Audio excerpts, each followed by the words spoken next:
Yesterday, Donald Trump was officially sworn in as the 45th President of the United States. I watched election coverage on a number of different channels, but the one I watched the most was the Young Turks.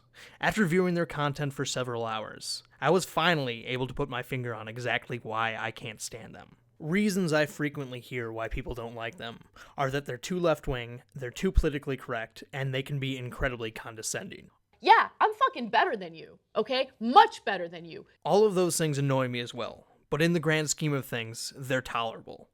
What irritates me more than anything about TYT is that they're always trying to have things both ways. It's not just that they have absurd standards and a warped view of reality. It's that they're willing to change these things whenever it suits their purposes. Allow me to explain. Consider this question. How influential is TYT when compared to the rest of the media? Well, for years now, I've consistently heard from their hosts, especially Cenk, that the Young Turks are way bigger and way more important than any mainstream media outlet, and that the traditional news is a lumbering dinosaur that no one really cares about. Their audiences are minuscule compared to a certain online news program. What would that be? Maybe we should take out an ad on the New York Times. He said we don't like wasting money. No disrespect to the New York Times, but I got a couple of other ways I can spend a couple $100,000. And in fact, here, this video will get more eyeballs than that ad will anyway. Okay, their audience is tiny. It's about 10% of our audience, okay, on a daily basis. However, when things don't go their way, the media is one of their favorite scapegoats. For example, when it was clear that Bernie Sanders was going to lose the Democratic nomination to Hillary Clinton, Cenk and company were happy to blame the press for that outcome. The entire old media, almost all of them, and by the way, I say old media, but really almost all the websites too, all the new media, with the exception of us, and I don't know who else, maybe Democracy Now!, Secular Talk, et cetera, right? All of them counted the superdelegates from day one. It was fundamentally dishonest, and the whole point was to say, from day one, Hillary Clinton's the winner, Hillary Clinton's the winner. Go ahead and go in there and press Hillary Clinton. She's the winner. Just hurry up, Bernie Sanders. Get out of there. She's got all the superdelegates. She's the winner. She's the winner. She's the winner. Make sure you press Hillary Clinton because she's the winner. That is a hell of a thing to overcome. Maybe if they hadn't done that, Bernie Sanders wouldn't have won anyway. Maybe she would have prevailed. It's possible, right? But wouldn't it have been nice if they actually had an even playing field, one that wasn't filled with absolute lies by the mainstream media telling you every single day that she had an overwhelming lead that she never had?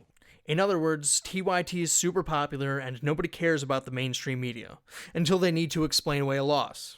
And all of a sudden, the media is powerful enough to swing an election. Probably my favorite example of TYT trying to have things both ways has to do with political correctness. While TYT is fond of throwing around terms like racist, sexist, and Islamophobic as if these words were candy, they were very quick to defend Bernie Sanders and his followers from these same accusations. Now, in my opinion, whatever else you think of Bernie Sanders and his fans, there's no good evidence that he or large swaths of his supporters were bigots. A great example of this was when progressive activist Paul Weiss Song used the term corporate whores at a Bernie rally in Brooklyn. Song was clearly using the term to rail against corruption, and the panel at TYT defended him. You know, when you look at it, you think, okay, he's telling people what he thinks. I mean, I don't think you should tamp down on people's language. If you're upset, you got to curse sometimes. He's not trying to be a sexist.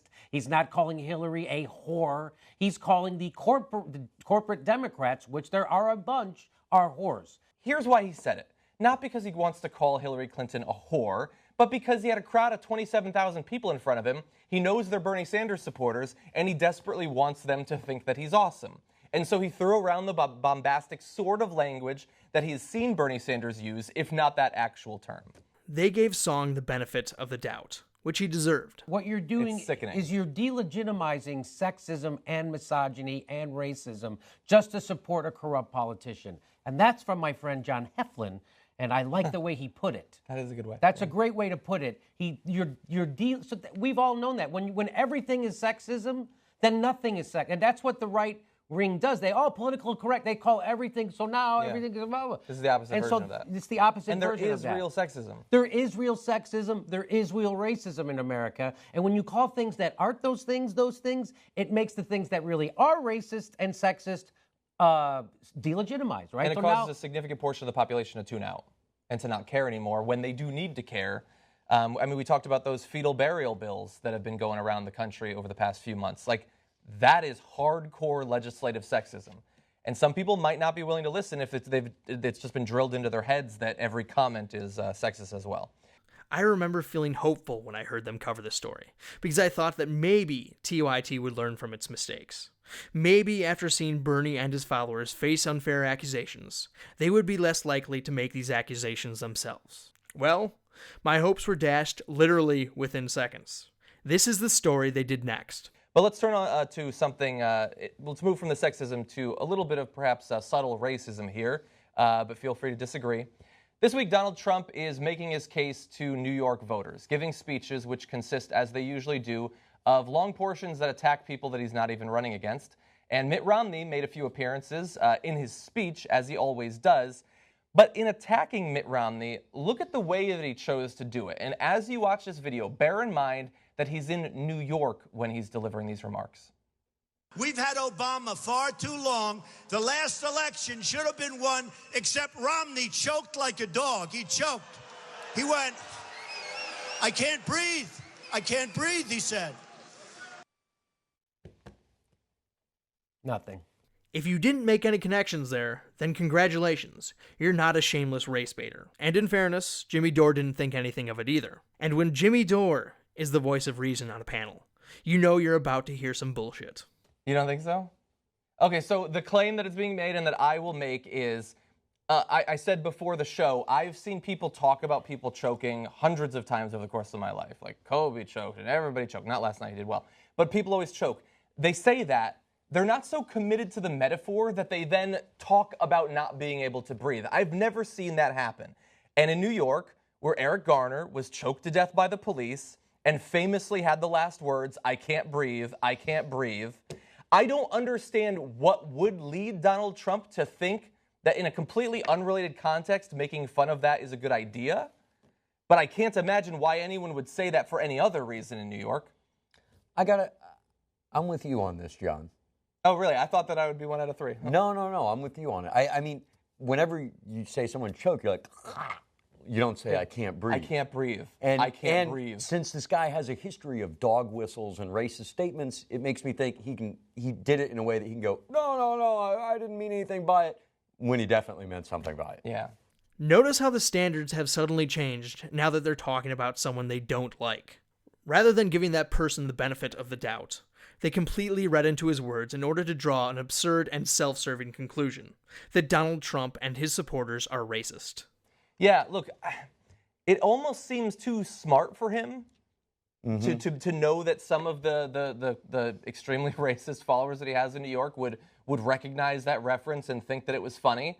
There is also, I'm going to give a small chance that it is as random as it seems, and the only reason I'm going to acknowledge that is because he uses the expression "choked like a dog," and I have no idea what that means. I have a dog. I've had a dog most of my life, and when I think of a dog, I don't think of them choking. I don't understand what that's about. So I would bet my bottom dollar that Trump and the vast majority of the people there don't even remember who Eric Garner is, let alone how he died. And I assume that when he said "choked like a dog," he was making reference to a choke collar, which is something most people would actually get. For what it's worth, he also said that Mitt Romney walks like a penguin. And he walks like a penguin onto the stage. You ever seen? Are we to believe that that is veiled racism as well? And when an unarmed black man was shot by a white female police officer in Tulsa, Oklahoma, Trump said this. Did she get scared? Was she choking? What happened? But maybe people like that, people that choke, people that do that, maybe they can't be doing what they're doing.